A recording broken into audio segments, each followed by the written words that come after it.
Market లో invest చేసి మీ డబ్బులు డబుల్ చేసుకోవాలనుకుంటున్నారా? సుందరరామిరెడ్డి గారి లైవ్ సెమినార్ కి అటెండ్ అవ్వండి.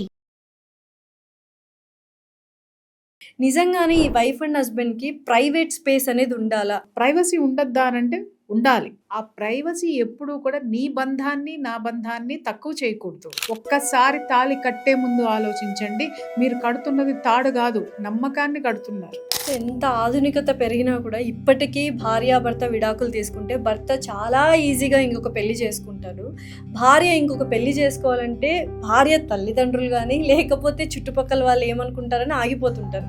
నా తల్లిదండ్రులు అట్టాగో పెళ్లి చేయరు, వీళ్ళని నమ్ముకుంటే నాకేం కుదరదు అనుకుని వెంటనే డెసిషన్ తీసుకుని చేసుకునే ఆడపిల్లల్ని ఎవరేం చేస్తున్నారు? అక్కడ వాళ్ళు ఎందుకు సక్సెస్ అయ్యారంటే వాళ్ళ నిర్ణయం వాళ్ళు తీసుకున్నారు.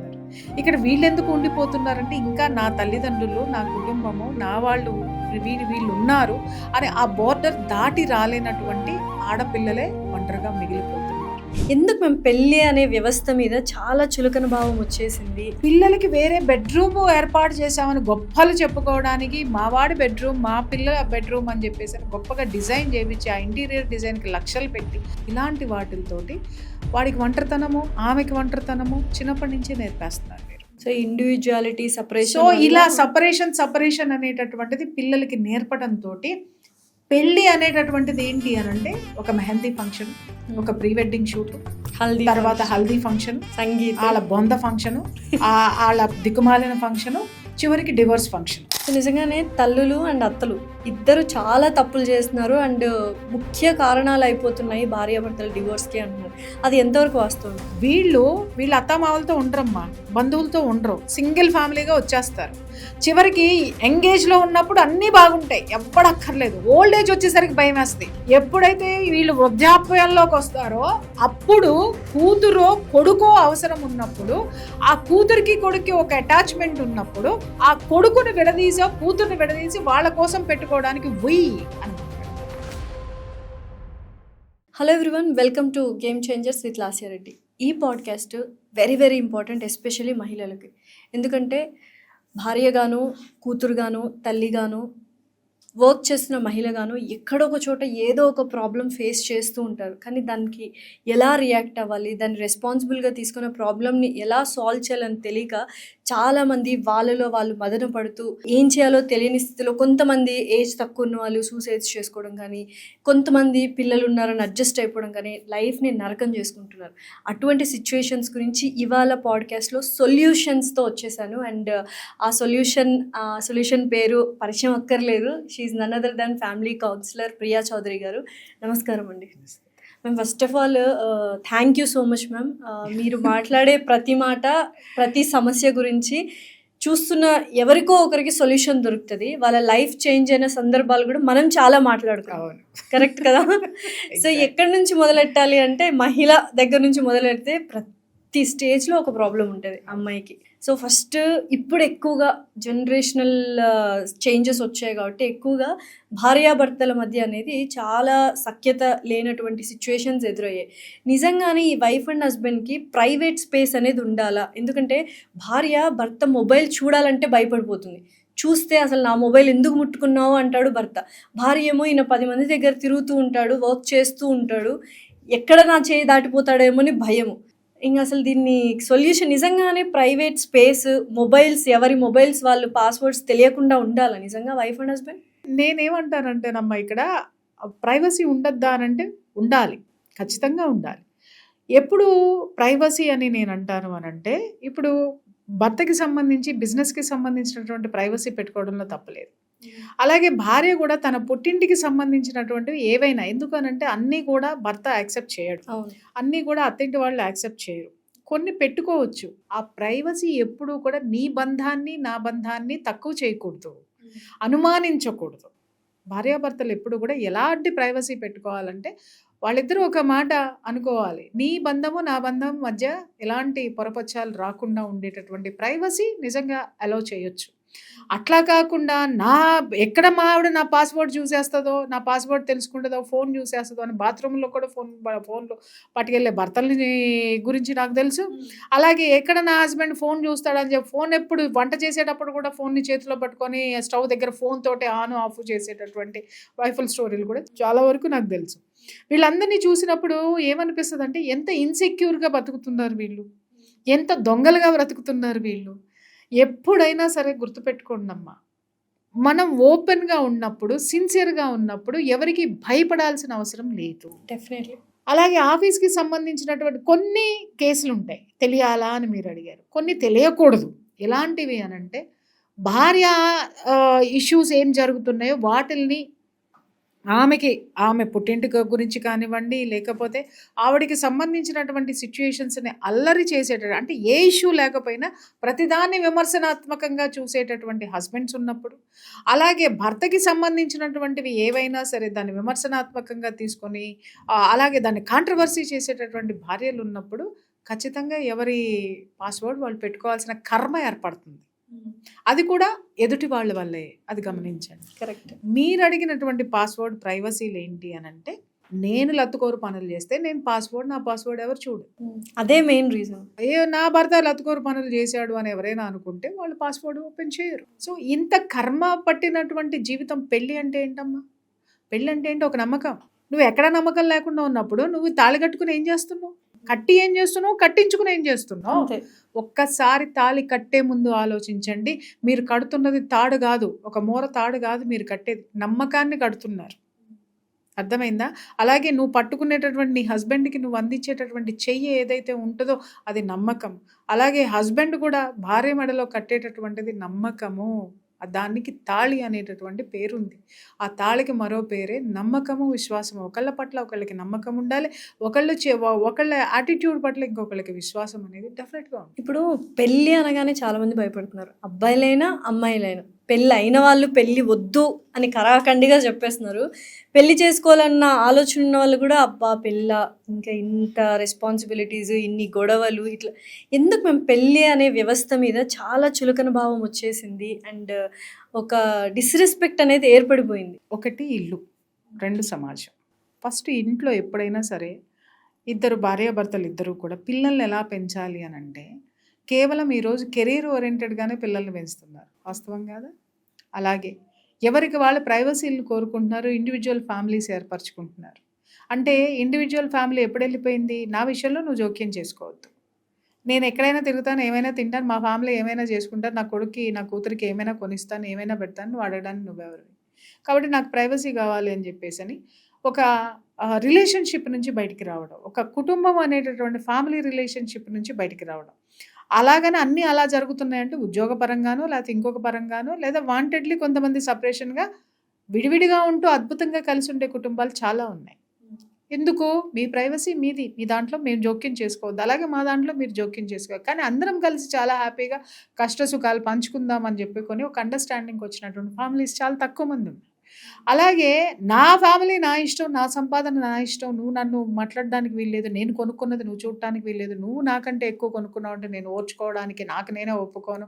ఇలాంటి వాటన్నిటిలో కూడా పార్టీషన్స్ కట్టేశాం.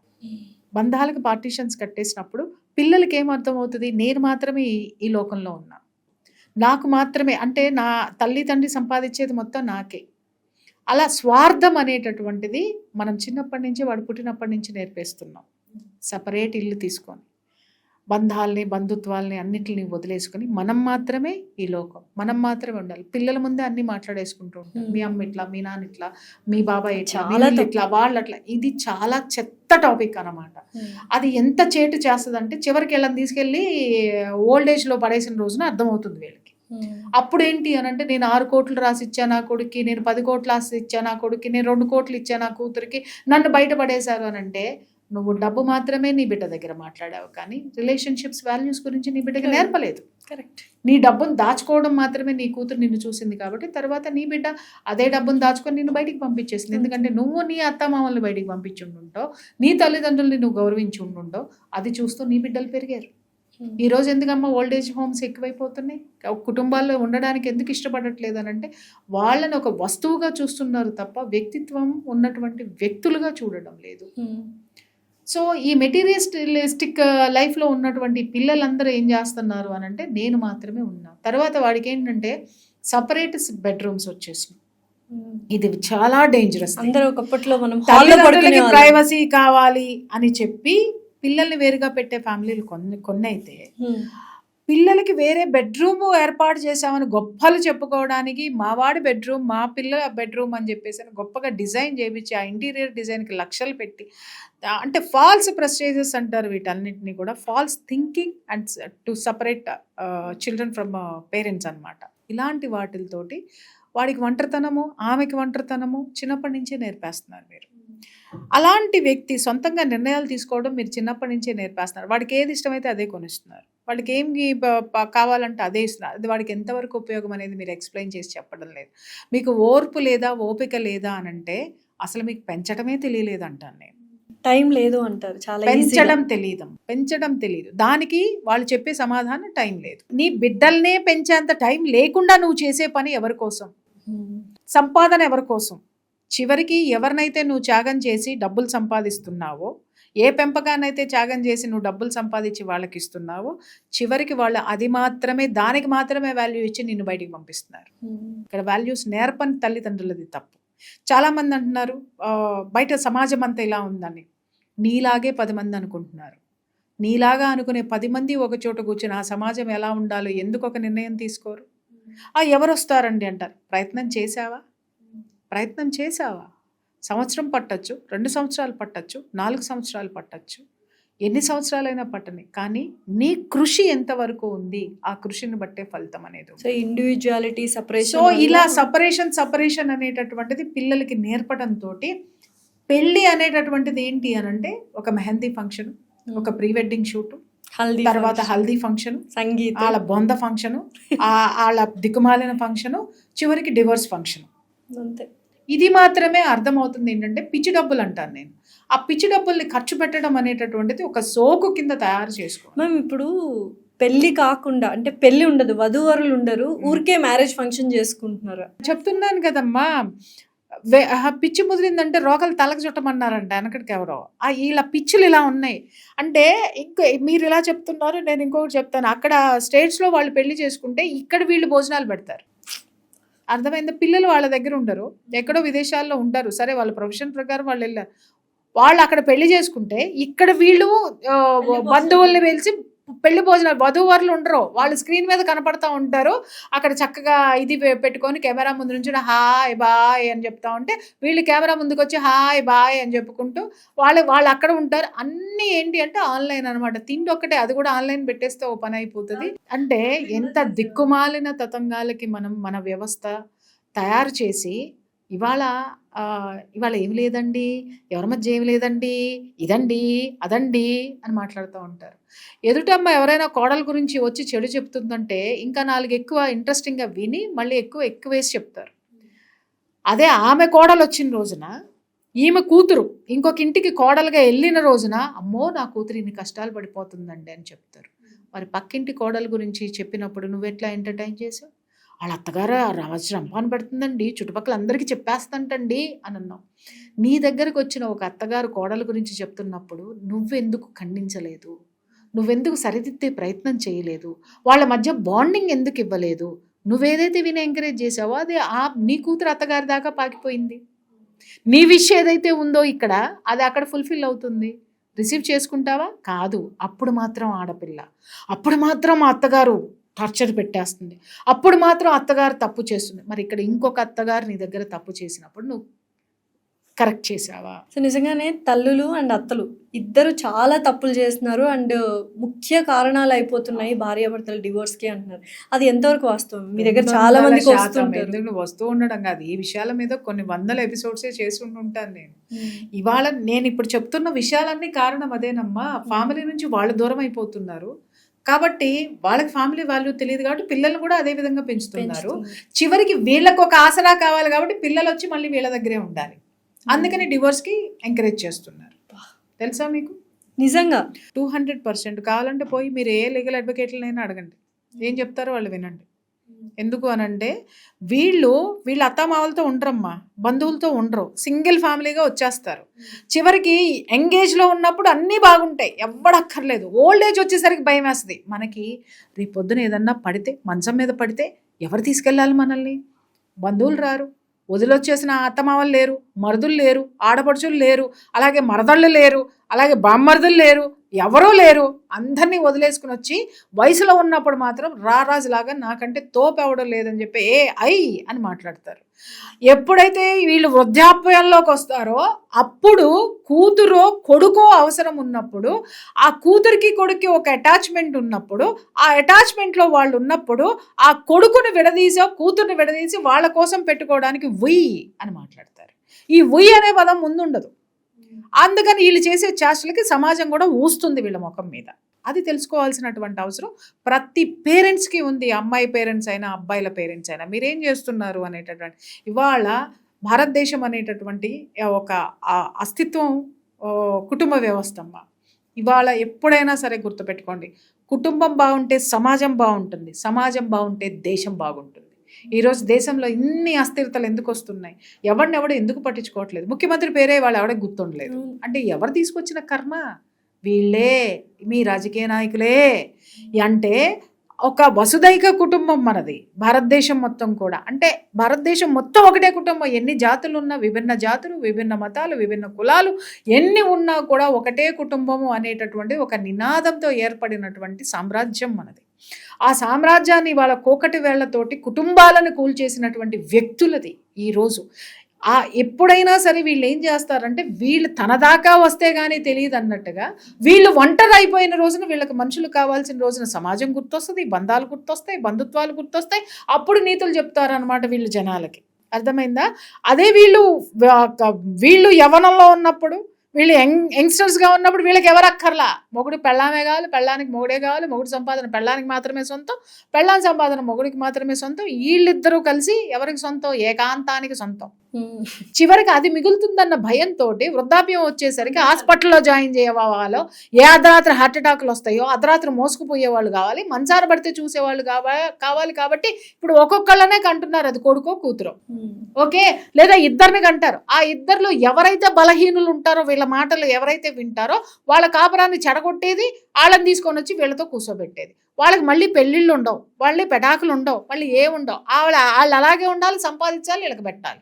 లేదా వాళ్ళు అలాగే ఉండాలి, వీళ్ళకి రోగం రొస్టు వచ్చినా వీళ్ళని చూసుకోవాలి.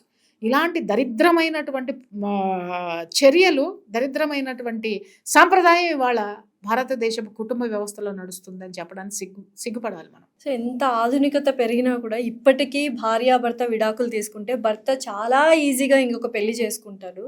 భార్య ఇంకొక పెళ్లి చేసుకోవాలంటే భార్య తల్లిదండ్రులు కానీ లేకపోతే చుట్టుపక్కల వాళ్ళు ఏమనుకుంటారని ఆగిపోతుంటారు. ఈ సొల్యూషన్కి ఏమైనా, అంటే ఈ ప్రాబ్లంకి ఏమైనా సొల్యూషన్ ఉందా ఏంటి? నేను ఇక్కడ ఒక పోలిక చెప్తా. మీరన్నారు ఏంటి అని అంటే, భార్యాభర్తలు విడిపోయిన తర్వాత మగవాడు తొందరగా పెళ్లి చేసుకుంటారండి, కానీ ఆడవాళ్ళు ఆలోచించాల్సినటువంటి అవసరం. ఎందుకంటే కుటుంబం సపోర్ట్ దొరకాలి, అన్ని సపోర్ట్లు ఉంటేనే రెండో పెళ్లి చేసుకోగలుగుతారు. మరి రెండో పెళ్లి వెంటనే చేసుకునే వాళ్ళ పరిస్థితి ఏంటి? ఆడవాళ్ళల్లో వెంటనే చేసుకుంటున్నారా? ఎందుకు చేసుకోవట్లేదు? చాలా మంది చేసుకుంటున్నారు. తల్లిదండ్రుల మాట వింటున్నారు అనేటటువంటి ఆడపిల్లల యొక్క యోగక్షేమాలు ఆలోచించాల్సిన బాధ్యత తల్లిదండ్రులది. నా తల్లిదండ్రులు ఎట్టాగో పెళ్లి చేయరు, వీళ్ళని నమ్ముకుంటే నాకేం కుదరదు అనుకుని వెంటనే డెసిషన్ తీసుకుని చేసుకునే ఆడపిల్లల్ని ఎవరేం చేస్తున్నారమ్మా? అక్కడ వాళ్ళు ఎందుకు సక్సెస్ అయ్యారంటే వాళ్ళ నిర్ణయం వాళ్ళు తీసుకున్నారు. ఇక్కడ వీళ్ళు ఎందుకు ఉండిపోతున్నారంటే, ఇంకా నా తల్లిదండ్రులు, నా కుటుంబము, నా వాళ్ళు, వీళ్ళు ఉన్నారు అని ఆ బోర్డర్ దాటి రాలేనటువంటి ఆడపిల్లలే ఒంటరిగా మిగిలిపోతున్నారు. ఇలాంటి ఈ ఆడపిల్లలు ఒంటరిగా మిగిలిపోవడానికి కారణం తల్లిదండ్రులు, వాళ్ళ కుహన ఆలోచనలు. వాళ్ళకి ఏమని సమాధానం ఇస్తాం అటువంటి తల్లిదండ్రులకి? 200% నిజం చెప్తున్నాను. ఇలాంటి తల్లిదండ్రులు ఉన్నా ఒకటే, లేకపోయినా ఒకటేనమ్మా. ఎందుకు అనంటే, ఆడపిల్ల జీవితం మంచో చెడో, తెలుసో తెలియకో, ఒక డైవర్స్ అయిపోయింది అనుకుందాం. డివోర్స్ అయిపోయిన తర్వాత ఏ ఆడపిల్ల కావాలని డివోర్సులు తీసుకొని రచ్చ చేసుకునేటటువంటి వాళ్ళు ఎక్కడో 100కో 2 3 ఉంటారు.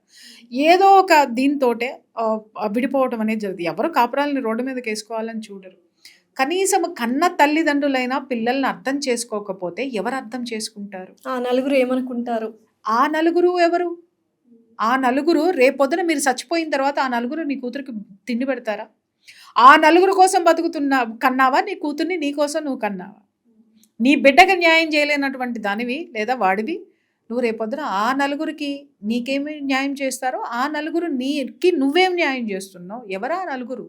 నీ ఆలోచనలో నలుగురు ఉన్నారు, నీ జీవితంలో లేరు. నీ జీవితంలో ఉన్నది నీ కూతురు. ఆ కూతురు యోగక్షేమాలు ఏంటనేది నువ్వు తెలుసుకున్న రోజున నిజంగా నువ్వు నెల్ల మోసి కన్నానని తల్లి మాట్లాడుతుంది. అలాగే జీవితంలో భుజాల మీద వేసుకుని పెంచానని మాట్లాడే తల్లిదండ్రులు ఆ పెంపకానికి అర్థం ఏంటో ప్రశ్నించుకోవాలి. మంది కోసం నీ బిడ్డని వదిలేస్తావా? ఒంటరిగా వదిలేస్తావా? నీ బిడ్డ ఇన్నాళ్ళు నీ ఎందుకుంది? ఏ పెళ్ళిళ్ళు చేసుకోకుండా నీ బిడ్డ ఎందుకుంది అంటే మీ మీద గౌరవంతో, మీ మాట తీసివేయలేక, మీరు ఎప్పటికైనా మీరు అనేటటువంటి వాళ్ళ యాక్సెప్టెన్స్ కోసం తను చూస్తుంది అనేటటువంటి భావాన్ని కూడా అర్థం చేసుకోలేనటువంటి తల్లిదండ్రుల్ని ఇంకా పట్టుకుని ఎలాడడం అనేది మూర్ఖత్వం. మరి ఒంటరిగా ఉన్న ఆడపిల్లని ఏమైనా ఊరికే ఉంచుతారా అంటే అట్లా లేదు, చూసే ఉంటారు. కానీ చాలా వరకు ఏం చెప్తారంటే ఓకే మగాడు కాబట్టి పాపో బాబో ఉంటే నువ్వే తల్లే చూసుకోవాలి కాబట్టి ఇంకొకటి వచ్చే అతను మీ పిల్లల్ని యాక్సెప్ట్ చేస్తాడా? ఒకవేళ నీకు ఆడపాప ఉన్నా, కూతురున్నా, కొడుకున్నా, కూతురుంటే ఇంకా దయనీయంగా ఉంటుంది పరిస్థితి ఏంటి అనేది తల్లిదండ్రులు చాలా మందికి సమస్య. అలా అని ఒంటరిగా వదిలేయడం ఆడపిల్లని ఎంతవరకు కరెక్ట్? ఇప్పుడు కాలాన్ని బట్టి మనం కూడా కొంత మారుతూ ఉండాలమ్మా. ఒకప్పుడు వెనకటికి మీరు అన్నప్పుడు డివోర్స్ అయిపోయినా కూడా తల్లి ఒంటరిగా ఉండి బిడ్డను పెంచుకురావడము ఇలాంటివి ఎందుకు జరిగాయి అంటే కుటుంబం మొత్తం అండగా ఉండేది. అలాగే అన్నలదమ్ములు కూడా కోఆపరేట్ చేసేవాళ్ళు, బాధ్యతలు తీసుకునేవాళ్ళు. ఇప్పుడు ఇందాక నుంచి మనం మాట్లాడుకున్నది అది.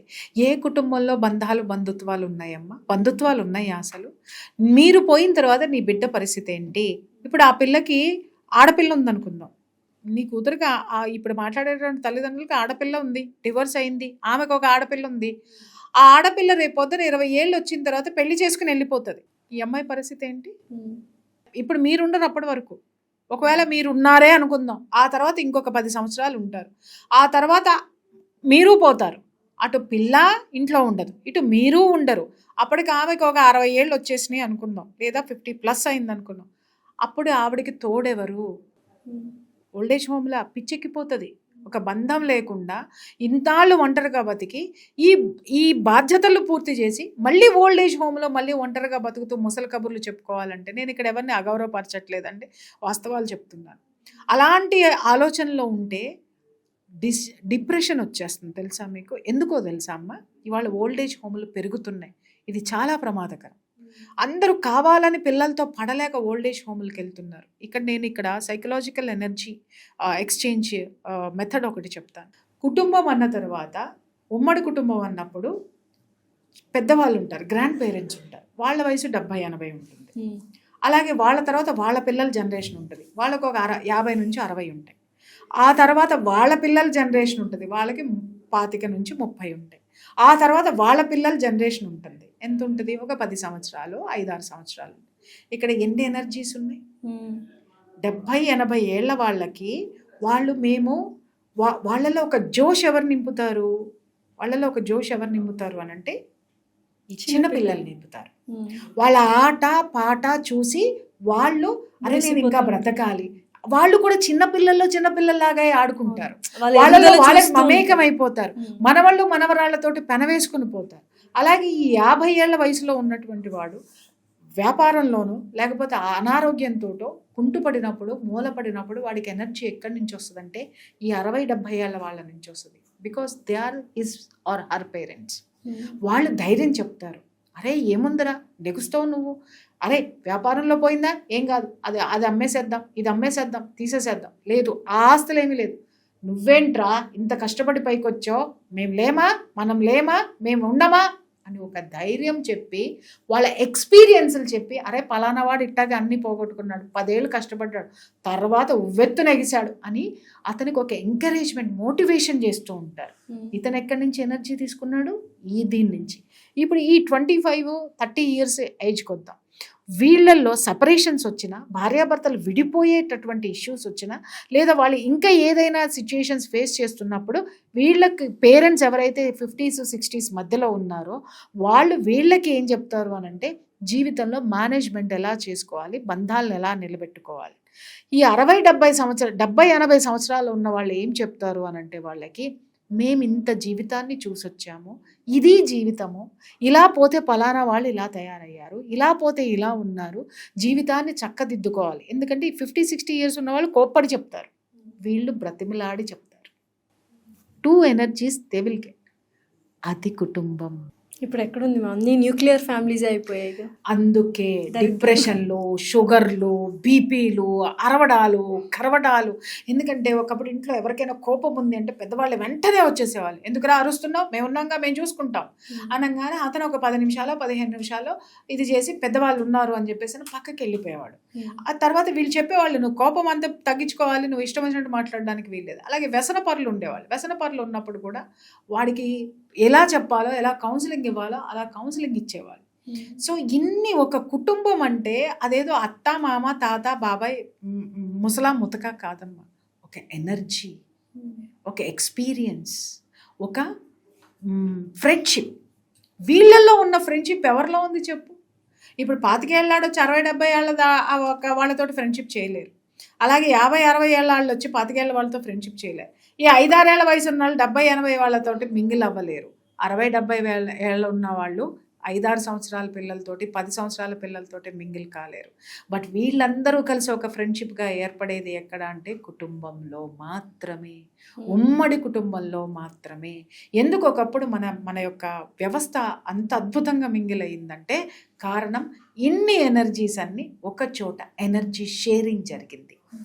అలాగే బాధలు పంచుకోవడం జరిగింది. వాటికి సొల్యూషన్స్ ఎక్కడొచ్చినాయి? మెంటర్స్ ఎవరంటే వీళ్ళే. 5-6 ఇయర్స్కి మెంటర్స్ పేరెంట్స్ అయితే, పేరెంట్స్కి మెంటర్స్ ఆ పేరెంట్స్ అయితే, ఆ పేరెంట్స్కి మెంటర్స్ వాళ్ళైతే, ఎక్స్పీరియన్స్ ఇక్కడ నుంచి ఇలా సైకిల్ చైన్ ఇలా తిరిగేదన్నమాట.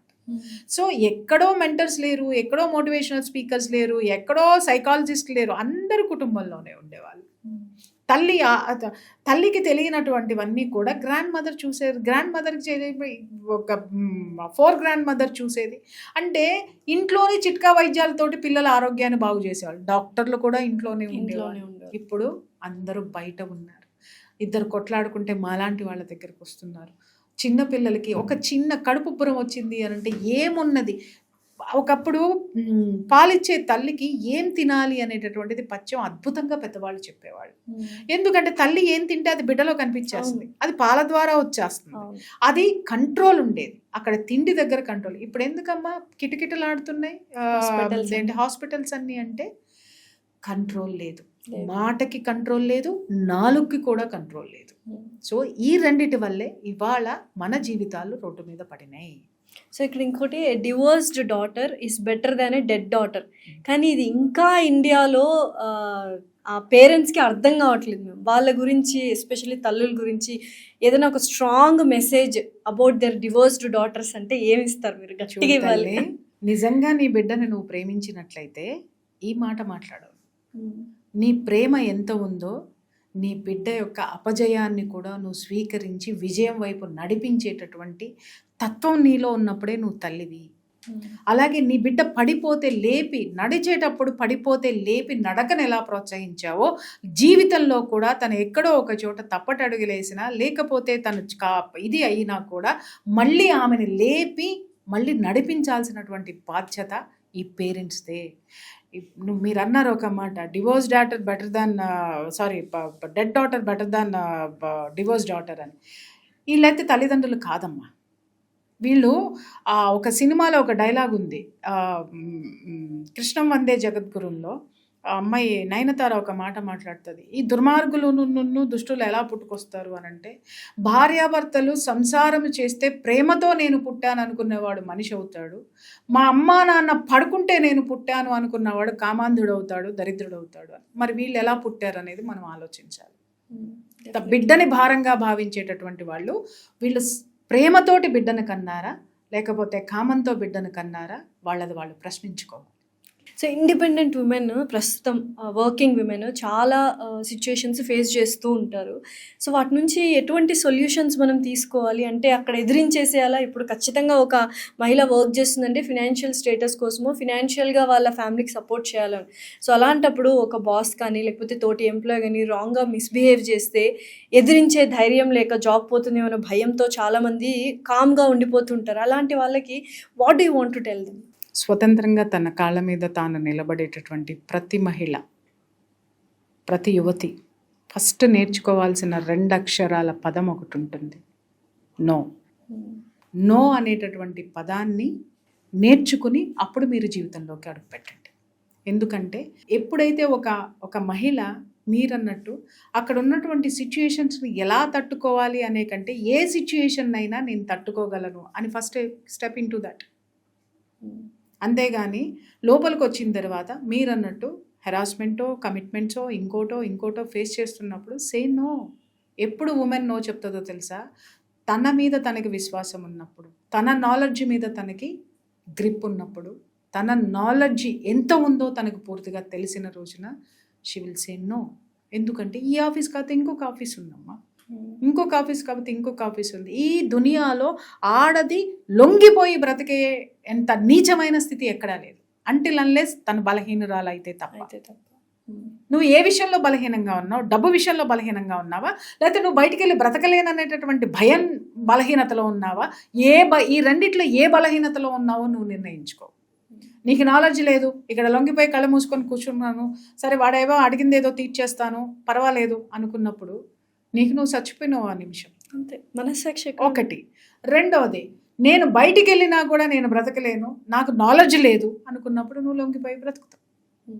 నువ్వు ఏ విషయంలో ఉన్నావు అది ప్రతి ఉమెన్. ఇక్కడ చాలామంది నా దగ్గర చాలామంది పిల్లలు కూడా, యాంకర్స్ కూడా చాలామంది చాలా విషయాలు చెప్పి బాధపడుతూ ఉంటారు. నేను వాళ్ళకి చాలా స్ట్రాంగ్గా చెప్పి పంపిస్తాను. మీకేం కావాలమ్మా? జీతం కావాలా, జీవితం కావాలా? జీతం కావాలి అంటే నా దగ్గరికి రాకండి, జీవితం కావాలంటే రండి, బోల్డ్ అని ఉన్నాయి మార్గాలు. నువ్వు యాంకర్గా స్థిరపడాలి అని నువ్వు అనుకున్నప్పుడు, నువ్వు పట్టుదలగా ఉండాలనుకున్నప్పుడు సే నో.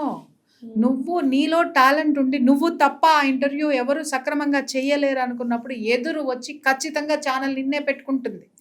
ఎందుకు అనంటే అవతల సీట్లో కూర్చున్న వాడు కూడా నిన్నే డిమాండ్ చేస్తాడు కాబట్టి. సబ్జెక్ట్ ఉన్న వాళ్ళు ఎప్పుడు కూడా, ఇప్పుడు నా దగ్గర చాలా మంది ఫోన్లు చేస్తారు, మేడం నాకు ఇంటర్వ్యూ ఇవ్వండి. నేను ఎవరికి పడితే వాళ్ళకి నేను ఇంటర్వ్యూ ఇవ్వను.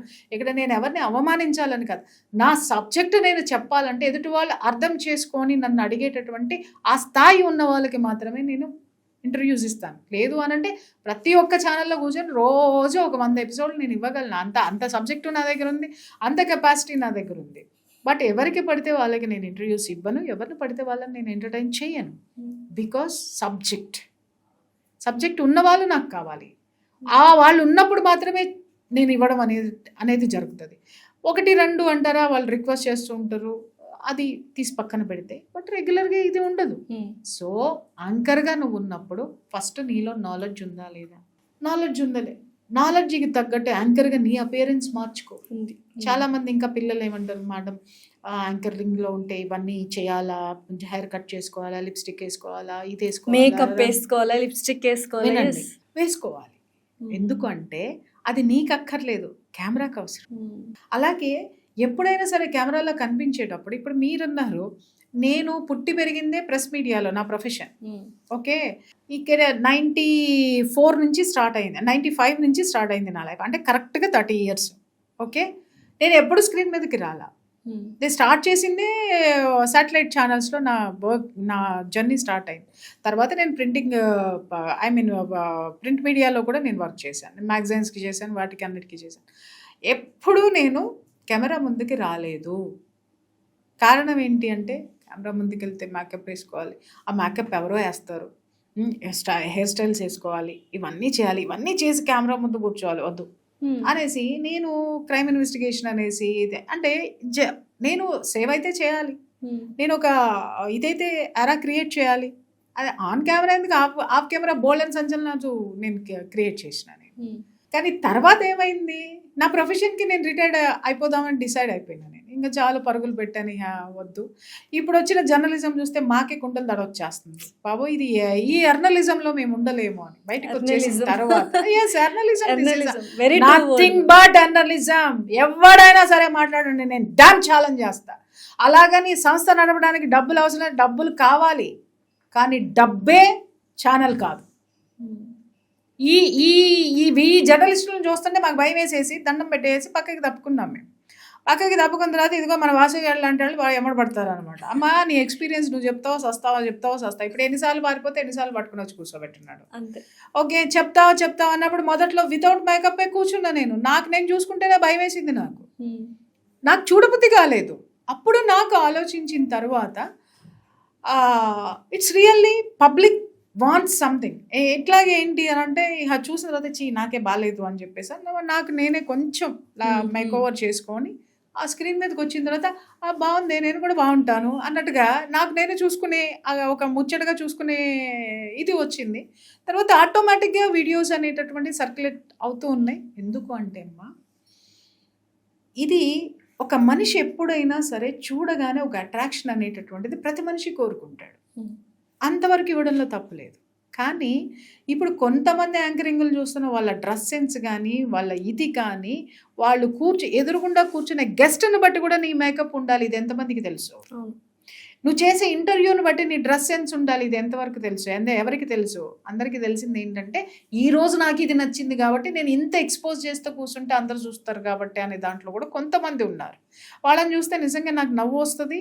మీరన్నారు చూసారా ఇందాక, లొంగిపోవడమా లేకపోతే ఇంకోటి చేయడం అంటే, మరి వాళ్ళు దేనికి ఇది అవుతున్నారు? అంటే ఇప్పుడు మళ్ళీ అక్కడ సమానత్వం, మా బాడీ మా ఇష్టం, మేము ఎలా అయినా ఉంటాము అనే ఆడవాళ్ళు కూడా ఉన్నారు కదా. నీ బాడీని ప్యాక్ చేసి నువ్వు లోపల పెట్టుకో, నాకేం అభ్యంతరం లేదు.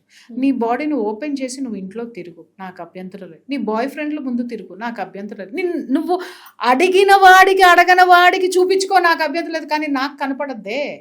నాకు కనపడితే నాకు అభ్యంతరం వస్తుందమ్మా. ఎందుకంటే నువ్వు ఓడ తీసుకుని కూర్చునే, నా ఇంట్లో నా కొడుకు చూస్తాడో, నా మొగుడు చూస్తాడో, లేకపోతే ఇంకెవడు చూస్తాడో, నా తండ్రి చూస్తాడో, ఎవడు చూస్తాడో, సొంగలు గార్చుకుంటే నాకు తిక్కర ఎగుతుంది కదా. అప్పుడు చెప్పు తీసుకొని నేను వస్తా. అర్థమైందా? ఉండద్దని ఎవరు అనరు. నీ ప్రొఫెషన్ ఫ్యాషన్ డిజైనర్గా నువ్వు ఉంటే నువ్వు వేసుకో. ఏదైనా స్పెషల్ సాంగ్ ఒక స్పెషల్స్ ఉన్నప్పుడు వేసుకోండి. ఇప్పుడు నేను అన్నది అదేనమ్మా. అక్కడ సీట్లో కూర్చున్నప్పుడు కూడా ఒక యాంకర్ ఇంటర్వ్యూని బట్టి కూడా వాళ్ళు మౌల్డ్ చేసుకోవాల్సిన, ఆహార్యాన్ని మౌల్డ్ చేసుకోవాల్సినటువంటి అవసరం ఉంది, ఆకారాన్ని మౌల్డ్ చేసుకోవాల్సినటువంటి అవసరం ఉంది. దాని ప్రకారం మీరు కూర్చోండి.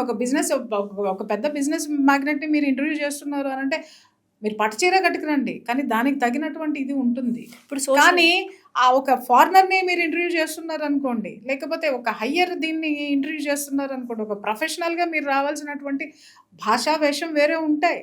ఆ స్టైల్లోనే మీరు వచ్చి కూర్చుంటేనే యంగ్స్టర్స్ చూస్తారు. యంగ్స్టర్స్కి మీరు చెప్పాల్సినటువంటి అవసరం, దానికి ఒక డ్రెస్ ఉంటుంది, దానికి ఒక ఇది ఉంటుంది. అరే నువ్వు బాత్రూంలోకి తీసుకెళ్ళి భోజనం చేస్తాను, బాత్రూమ్ నీట్గా ఉంది కదా, నా ఇష్టం, నా భోజనం నువ్వు చేస్తానంటే నాకు వాంతి వస్తుంది. నేను దగ్గర కూడా పెట్టుకోను నేను. అంతే. అంటే ఆ మాత్రం బాత్రూమ్కి నువ్వు భోజనం ప్లేస్కి తెలియనంత స్థితిలో మాకొచ్చి క్లాసులు ఈరోజు పీకుతుంటే మండుతుంది. ఎందుకంటే మీలాగా యవ్వనం దాటొచ్చాం, మీలాగా ప్రొఫెషన్లో మేము ఉన్నాం, మీలాగా మేము ఎత్తుపల్లాలు చూసొచ్చాం. మాకు చెప్పొద్దు, వేరే ఇంకెవరికైనా చెప్పాలనుకుంటే చెప్పచ్చు. నిజంగా ఈ మధ్య కాలంలో సోషల్ మీడియాలో ఫాలోవర్స్ కోసము పిచ్చి చేష్టలు, పిచ్చి పిచ్చిగా బట్టలు వేసుకోవడము, ఇవన్నీ చాలామంది చేస్తున్నారు. అది నిజంగానే ఎంతవరకు కరెక్ట్? నిజంగా అది జరుగుతుందా? అమ్మా నేను ఇక్కడ అంటే కొన్ని అకౌంట్స్ చూస్తే అనిపించింది, అందుకనే ఈ మాట అడగాల్సి వచ్చింది. Yes, exactly. నాలెడ్జ్ లేదు. నాకున్న నాలెడ్జ్ విప్పి చూపించుకోవటం, చూపించా. నాకు నాలెడ్జ్ ఉంది, నువ్వు అడుగు. నాకు తెలిసిన సబ్జెక్టు నువ్వు ఎన్ని గంటలు కూర్చోబెట్టి మాట్లాడని నేను మాట్లాడతా. నాకు తెలిసిన సబ్జెక్టు, నేను నమ్మినటువంటి ఇష్యూని నేను జనాల్లో ఎంత బలంగా తీసుకెళ్ళాను. మరి ఇన్ని సంవత్సరాల మట్టి నేను దీని ముందు ఉన్నాను కదా, మరి ఏ విషయంలో నేను చెప్తూ ఉన్నాను. చాలామంది నా దగ్గర వచ్చి అంటూ ఉంటారు, మేడం మీ చీర కట్టడం చూసిన తర్వాత మేము చీరలు కట్టుకోవడం మొదలుపెట్టాం మేడం అని చెప్పేసి. ఇవాళంటే చాలామంది మోటివేషనల్ స్పీకర్స్ ఆన్ స్క్రీన్ వచ్చారు. నేను స్టార్ట్ చేసినప్పుడు ఎంతమంది ఉన్నారమ్మా? ఒక ఆరాని నేను క్రియేట్ చేశాను. అది గర్వంగా చెప్పుకుంటా. ఎవడు కుళ్ళుకున్నా, ఎవడ ఏం చేసుకున్నా ఖచ్చితంగా ఇవాళ మోటివేషన్ అనేటటువంటి పదానికి కానీ, ఫ్యామిలీ కౌన్సిలింగ్ అనేటటువంటి పదానికి కానీ, ఒక విశ్లేషణకు కానీ Priya Chowdary voice is for ever and ever and ever. మిమ్మల్ని చూసి కెరియర్ గా మార్చుకున్న చాలా మంది, నేను కూడా ఇంటర్వ్యూ చేశాను. మీకు తెలుసు. ఎస్, ప్రతి ఒక్కళ్ళు కూడా చాలా మంది మేల్ పర్సన్స్ కూడా వచ్చి నాకు చెప్పారు, మేడం మీలాగా మేము కనపడాలి టీవీలో, మీలాగా మేము తయారవ్వాలని. బర్నింగ్ ఇష్యూస్ గురించి మీరు చెప్పే సొల్యూషన్స్, మీరు తీసుకెళ్లే విధానము, దాన్ని బట్టి చాలా మంది కెరియర్ని చూస్ చేసుకున్నారు. ఎస్, కెరియర్గా చూస్ చేసుకున్నారు. మరి ఏ ఎక్స్పోజింగ్ ఉందమ్మా ఇక్కడ? Knowledge exposing. ఇప్పుడు మీరు అన్నట్టుగా వాళ్ళ గుడ్డలోడు తీసుకుని చూసిన వాళ్ళు సొంగగార్చుకొని చూస్తారేమో, కానీ వాళ్ళని ఎక్కడైనా ఒక గౌరవప్రదమైనటువంటి ప్లేస్లో వాళ్ళని చూడగలమా మనం? ఒకవేళ వాళ్ళని పిలవగలరా? వాళ్ళు రాగలరా? వాళ్ళు ఎక్స్పోజ్ చేసే ప్లేసుల్లో మాత్రమే ఎక్స్పోజ్ అవుతారు తప్ప, ఎక్స్ప్లెయిన్ చేసే చోట మాత్రం ఉండేది సభ్యత, సంస్కారం. True. Definitely. So finally how do you want to end this? What do you want to say? అంటే ఇప్పుడు ఈ పాడ్కాస్ట్ చూసిన ప్రతి ఒక్క అమ్మాయి మనం మాట్లాడుకున్న ఏదో ఒక సిచ్యువేషన్ ఎప్పుడో ఒకసారి ఫేస్ చేసే ఉంటుంది. సో వాళ్ళకి ఏం చెప్పాలనుకుంటున్నారు? ధైర్యంగా ఉండండి. ఈరోజు ఈ ఉద్యోగం పోతుందో లేకపోతే ఈ అవకాశం పోతుందో అని మీరు అనుకుంటే నేను ఒక్కటే చెప్తున్నాను, మిస్ చేసుకున్నానని బాధపడకండి. దీనికంటే మంచి అవకాశం భగవంతుడు ఖచ్చితంగా ఇస్తాడు. ఎందుకంటే మీరు ఏ విధంగా నిలబడుతున్నారు అనేటటువంటిదే విశ్వం చూస్తుంది. ఇలాంటివి కూడా, ఎందుకంటే ఇందాక మీరు భోజనం చేసేటప్పుడు కూడా నేను ఒక మాట మాట్లాడాను. మీరు ఒక గట్టి పాత్ర తీసుకున్నప్పుడు దాన్ని నిజంగా మనం కథల్లో కూడా చదువుకున్నాం. ఇంకా క్లియర్గా నేను అర్థమయ్యేటట్టు చెప్పాలంటే, మునీశ్వరుడు తపస్సు చేస్తుంటే రంభా ఊర్వశులు వస్తారు. ఎందుకు వస్తారండి? దాన్ని చాలామంది చండాలుగా మాట్లాడుతూ ఉంటారు. ఎందుకు వస్తారు అని అంటే, అతన్ని పరీక్షించడానికి, అతనిలో నిగ్రహం అంటే ఒక స్థాయిని ఇవ్వాలి. అంటే విశ్వం కూడా మీలో ఏ బలహీనతలు ఉన్నాయా లేవా, మీరు దానికి సంపూర్ణంగా అర్హులా కాదా అని టెస్ట్ చేసిన తర్వాతనే ఆ ఇది ఇస్తుంది. అలాగే మీరు ఒక చోటకి వెళ్ళి అది చాలా ఏంటి నీకు 25,000 నేను 50,000 ఇస్తా కమిట్మెంట్ అడిగితే 50,000 నేను పోగొట్టుకుంటానేమో, ఈ ఛాన్స్ మళ్ళీ రాదేమో, నా మొక్క ఎవడో దేకడు, లేకపోతే నన్ను ఎవడో దేకడు, వీడు 50,000 ఇస్తానన్నాడు కదా అని నువ్వు వెళితే అవతల నీకు విశ్వము 1,50,000తో సిద్ధంగా ఉంది నీ నిజాయితీగా పనిచేసేది. అది నువ్వు కోల్పోయావు. కొంచెం లేట్ అవ్వచ్చు, కానీ రాసి పెట్టుకోండి, లార్జ్ ఆపర్చునిటీ మీకోసం వెయిట్ చేస్తూ ఉంది. ఒక అవకాశం విశ్వం మీకు ఇచ్చేటప్పుడు ఎన్నో పరీక్షలు పెడుతుంది. తట్టుకొని నిలబడిన రోజున అద్భుతమైన కెరీర్ మీ సొంతం అవుతుంది. నా లైఫ్లో కూడా, నా కెరీర్లో కూడా నేను ఎన్నో ఎత్తుపల్లాలు, ఎన్నో అవమానాలు, ఎంతోమంది ఈర్ష్యతో ఎన్నో చేశారు. అన్నిటినీ ఓర్చుకున్నా, తట్టుకున్నా.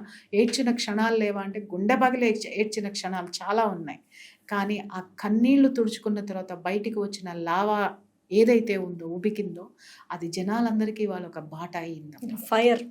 It's true. ఎందుకు అనంటే నేను ప్రతిదీ చూసొచ్చాను. ఎందుకు ఓటమి చూసొచ్చాను, గెలుపు చూసొచ్చాను. కాబట్టి వీటి గురించి క్షుణ్ణంగా నాకు తెలిసినంత స్ట్రాంగ్గా చెప్పగలను అనంటే ఇవి నా జీవితంలో నుంచి వచ్చిన మాటలు తప్ప పుస్తకాల్లో చదువుకుని పట్టుకుని వచ్చినాయి కాదు. Thank you ma'am. Thank you for your wonderful and amazing message. Thanks a lot.